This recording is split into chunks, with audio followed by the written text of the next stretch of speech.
Hey adventurers, welcome to Israel. I am out in the Negev desert. Now this desert spans about half the country, and I'm in a little bit of an oasis at the moment, but don't worry, if I just turn around, you will see it is very dry and sandy.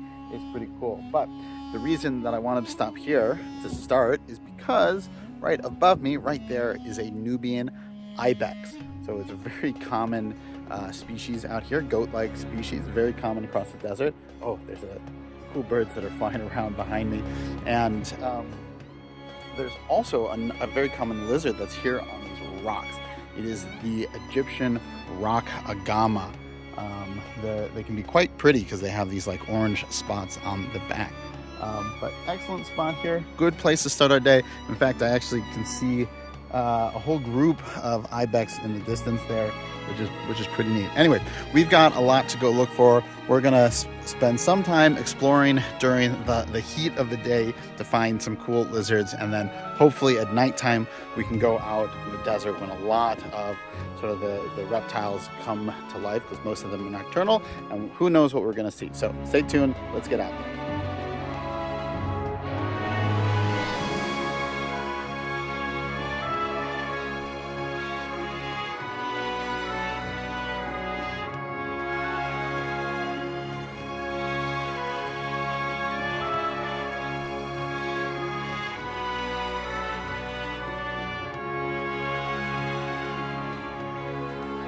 Now that we have a good view, you can see very clearly that Egyptian rock Agama.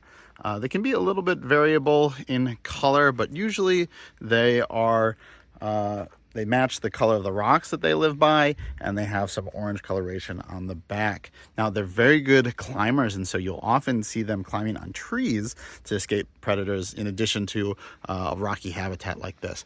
Now this seems to be a really nice spot for them. There's that guy there, there's another guy up on that ledge right there, and I think I saw one other earlier, but I don't see it at the moment. So pretty neat to see these guys out sunning themselves. And this is a pretty popular area for people, so he's not he's a little skittish as I get closer, but this is actually closer than I've gotten to some other ones in the past, so pretty nice to see. All right, a lot of the geckos that we look for are nocturnal, and we have one right here. Tatiana's trying to catch one for us, but this gecko is often nocturnal, but is often seen basking in the sun during the day. So usually it's going to do most of his foraging at night, and we have seen some active at night, but this guy is hanging out during the day. This is a Sinai fan-fingered gecko. Where'd he go? Oh, he's down there. All right, you can see here we've got one staying still, and if we zoom in on the feet there, you can see just how fan-shaped those toes are. So really cool, and that's what helps them sort of climb on all these rocky surfaces. Our geckos back in California, most of them don't have toe pads, and so they're often seen on the ground. So pretty cool to see this guy, but they're definitely fast and energized, so I don't know if we'll be able to catch one for you. Well, now that it's the heat of the day, you would think we wouldn't see a lot of species. A lot of times those reptiles will hide during the heat of the day, and they'll come out dawn at dusk or even at night, but not the lizards out here. This is the home of the Egyptian Mastigure, and there's one that just went into a burrow, but it's pretty cool. They love the heat. They thrive in it. They will not even wake up if it's not 30 degrees Celsius or like 85, 90 degrees Fahrenheit. So pretty cool to see these lizards out here. They're one of the largest lizards in Israel, and they have really cool tails because all those scales on the back are kind of backward facing, as hopefully you can see here in this clip. Now this isn't the only type of Mastigure that they have here. There's another one that's more ornate in color, the Ornate Mastigure. So we're going to go look for that next, and hopefully we can show you the difference. These ones are plain and sandy color, and if we find the next one, I'll show you what it looks like. That Egyptian Mastigure really enjoyed that rocky, flat area, but the other type, the Ornate Mastigure, is actually found in these rocky hillsides. I see one up there. It's very far away, so I'm going to walk up to hopefully show you it a little bit better. I just hope it doesn't run away. Now, these lizards are much smaller than the Egyptian ones, and they're much more bright in color. So these ones are bluish green and just really a dazzle of color. So it's really cool. And just like the Egyptian, they really thrive in the heat of the day. Oh, we've got some cool birds over here. I might not, some sand partridges are running away, but they really thrive in the heat of the day. It's about 30, just over 30 degrees Celsius. I think it's like 90 degrees Fahrenheit. And so that's why they're out and sunning themselves. And even if it gets over 100 degrees or 40 degrees Celsius, they will be thriving in this environment. And they're also plant eaters, so both types. So very cool to see this guy, and let's hope the footage turns out all right. Now he lives in that little hole there. It's kind of cool. Unfortunately, I did peer in through the opening, and you can't see him. You can see him a little bit from the top, and it's neat because you can see their very like spiky looking fat tails. But I'm not gonna destroy his home or anything like that, so we're not going to be able to get more footage of this guy, but we'll keep scanning the rocks and seeing if any others are out. Maybe a little bit easier to get a look at, because we did have to climb quite a far way up in order to see this guy.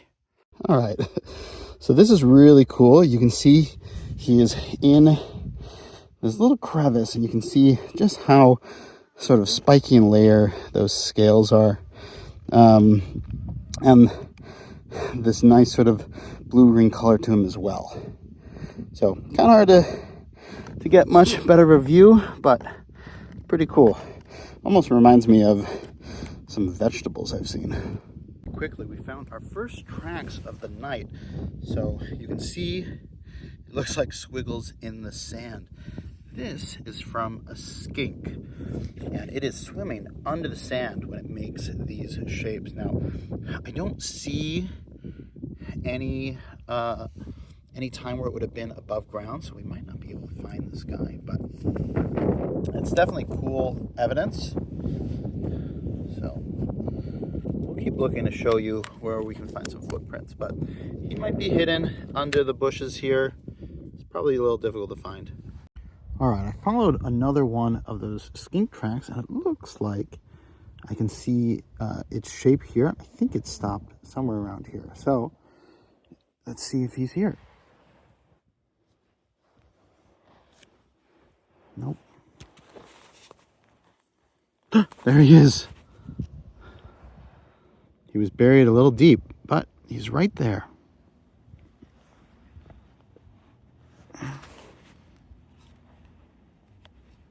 Hidden in the sand. All right, this is that skink that was making those trails in the sand. You can see, if we look closely at his snout, you can see how shoveled, how angled it is, and it's perfect for digging under the sand here. But you can see they have very short legs, and so they're going to be moving in a serpentine motion through the sand. And so I'll clear off just a little bit, and he'll probably dig in right away. Yep, just like that, he disappears. Very cool. Well, this is kind of cool. We've got a scorpion out here. Good sized one too.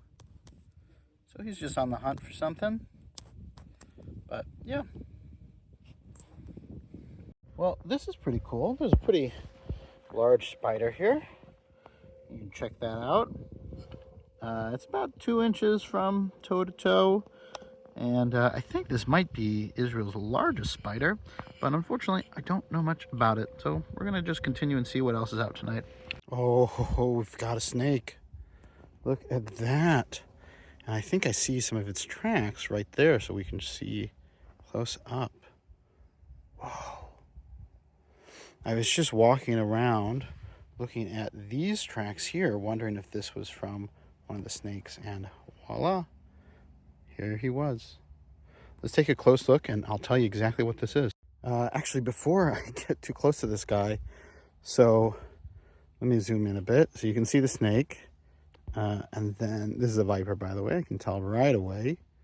And then if we go to the left a little bit, right there, we have what looks like dinner. That's another one of those short-fingered geckos, which is a really good food for this guy. So, although it looks like he was traveling in the wrong direction. So, that gecko is probably not going to become a meal tonight, but he certainly was pretty close. All right, this is the Arabian horned viper. Now, they don't have horns out in this part of the desert in Israel, but I believe that in other parts of their range, they do have very classic horns on the top of their eyes. Now, these snakes will hunt either by laying an ambush like this, even under the sand, or by actively foraging for those geckos. One of the other cool things that these snakes are known for, as many of the desert snakes are, is that when they're trying to scare predators away, they'll actually vibrate their scales. They'll rub their scales together to create a hissing sound. And it's believed that they do this in order to conserve water, because hissing might lose more moisture, which can be very advantageous in a desert habitat. So very cool to find this snake out here at night. These snakes are strictly nocturnal, although they may be found at dusk as well on the hunt. All right, now these snakes move in a side-winding motion. You can kind of see it here. He's backing up. It's kind of cool. And if you look, that is the trail that he's making. It's kind of very like wishy-washy and has these lines in it. It's very cool. All right, we've got another gecko here. This is great. There he is.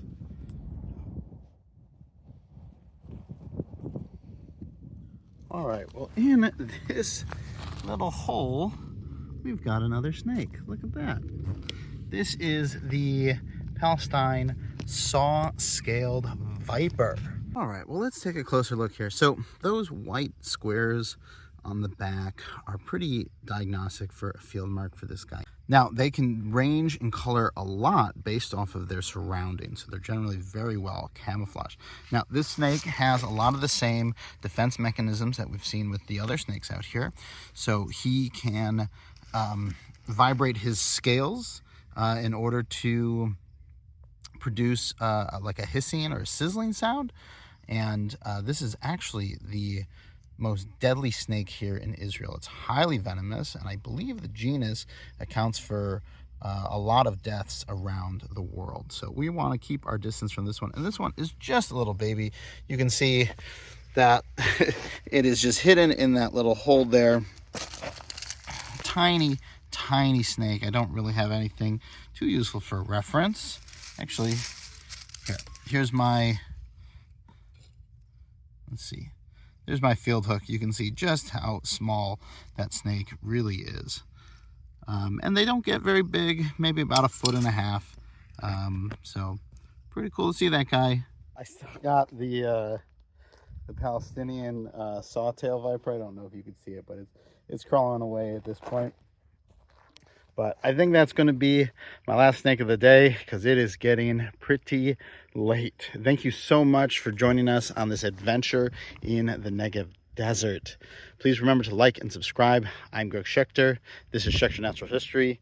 That is a Palestine saw-scaled viper, and I'll see you in the field.